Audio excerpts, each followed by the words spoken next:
بسم الله الرحمن الرحيم.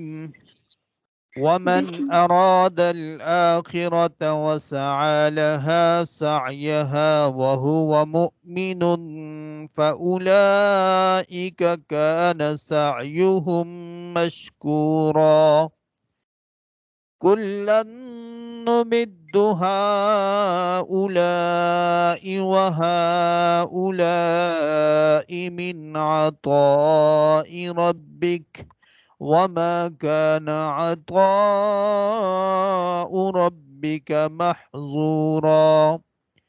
انظر كيف فضلنا بعضهم على بعض وللآخرة أكبر درجات وأكبر تفضيلا. لا تجعل مع الله إلها آخر فتقعد مذموما مخذولا. وقضى ربك ألا تعبدوا إلا إياه وبالوالدين إحسانا. إما يبلغن عندك الكبر أحدهما أو كلاهما فلا تقل لهما أف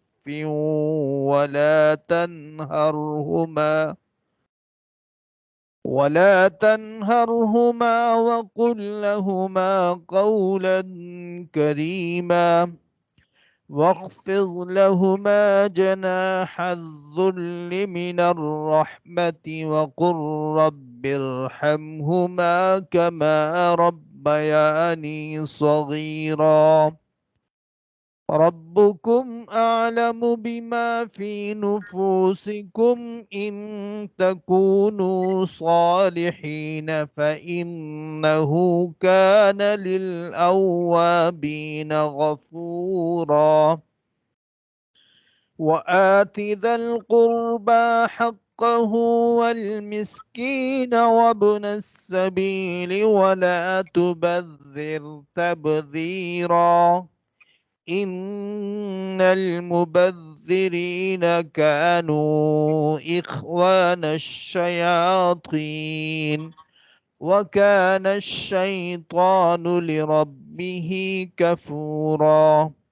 وإما تعرضن عنهم ابتغاء رحمة من ربك ترجوها فقل لهم قولا ميسورا.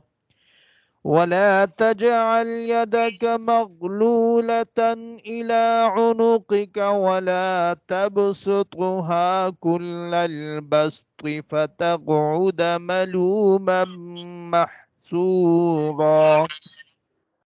إن ربك يبسط الرزق لمن يشاء ويقدر إنه كان بعباده خبيرا بصيرا.